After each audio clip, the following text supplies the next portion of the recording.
दोस्तों, क्या आपने कभी सोचा है कि 140 करोड़ की आबादी वाला देश जो क्रिकेट के मैदान पर दुनिया को नचाता है और समर ओलंपिक्स में भी धीरे धीरे अपनी धाक जमा रहा है, वो आखिर बर्फ पर क्यों फिसल जाता है? 6 फरवरी 2026। दोस्तों, ये वो तारीख है जब इटली के मिलानो कोर्टिना में दुनिया भर के सूरमा अपनी ताकत का प्रदर्शन करेंगे। लेकिन सवाल यह है कि क्या इस बार भी भारतीय तिरंगा केवल ओपनिंग सेरेमनी में लहराकर वापस आ जाएगा, या फिर इस बार बर्फीली ढलानों से कोई मेडल की गूंज सुनाई देगी? विंटर ओलंपिक्स का रोमांच शुरू होने में अब गिनती के दिन बचे हैं, लेकिन क्या हमारा सिस्टम इसके लिए तैयार है? सफेद बर्फ के उन मैदानों पर भारत का इतिहास क्या रहा है और 2026 के लिए हमारी तैयारी का सच क्या है? आइए आपको बताते हैं कि पूरी खबर आखिर है क्या। सबसे पहले बात करते हैं क्या, कहां और कब की। विंटर ओलंपिक्स 2026 का आयोजन इटली के 2 बड़े शहरों मिलान और कोर्टिना में होने जा रहा है।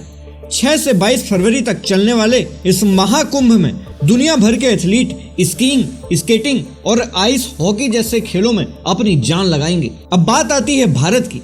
हमारे पास दुनिया की सबसे ऊंची पर्वत श्रृंखला हिमालय है, हमारे पास कश्मीर का गुलमर्ग है और हिमाचल का मनाली, जहां दुनिया भर के टूरिस्ट बर्फ का मजा लेने आते हैं। लेकिन विडंबना देखिए, जहां से चैंपियंस निकलने चाहिए थे वहां से हम केवल टूरिस्ट निकाल रहे हैं।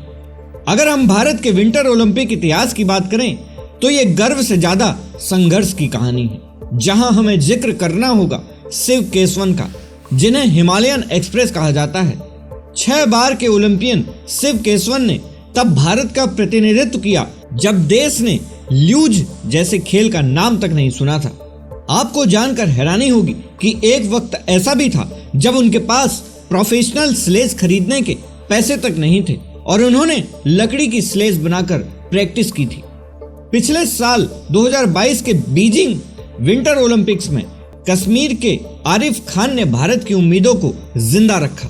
उन्होंने 2 अलग अलग इवेंट्स स्लैलम और जॉइंट स्लैलम के लिए क्वालिफाई करके इतिहास रचा, लेकिन मेडल का कॉलम आज भी खाली है। सवाल उठता है कि आखिर क्यों?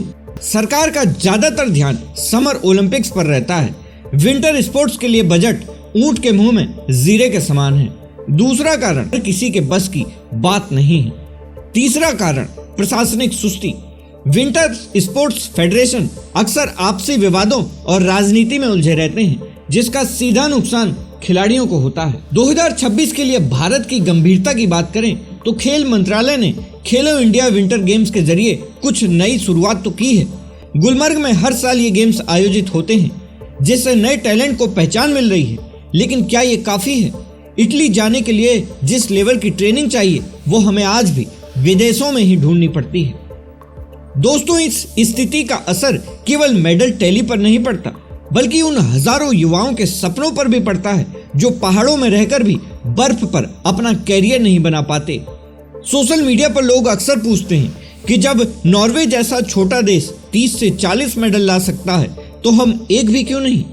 लोगों में गुस्सा भी है और मायूसी भी। क्रिकेट के जुनून के बीच विंटर स्पोर्ट्स के खिलाड़ी कहीं गुमनाम रह जाते हैं। जब तक मेडल नहीं आता तब तक स्पॉन्सर्स भी नहीं आते, और जब तक स्पॉन्सर्स नहीं आते तब तक वर्ल्ड क्लास ट्रेनिंग मुमकिन नहीं है। ये एक ऐसा चक्र है जिसे तोड़ना बहुत जरूरी है।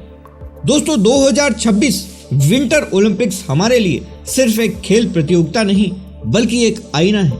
क्या हमें सिर्फ क्रिकेट प्रेमी बनकर खुश रहना चाहिए, या फिर हमें हर खेल में तिरंगा लहराते हुए देखना है? क्या आपको लगता है कि भारत के पहाड़ों में छिपा टैलेंट सिर्फ सरकारी अनदेखी की वजह से दम तोड़ रहा है? आपका क्या मानना है? क्या 2026 में भारत अपना पहला विंटर ओलंपिक मेडल जीत पाएगा? अपनी राय हमें कमेंट बॉक्स में जरूर दें। ब्यूरो रिपोर्ट, सरकारी मंथन।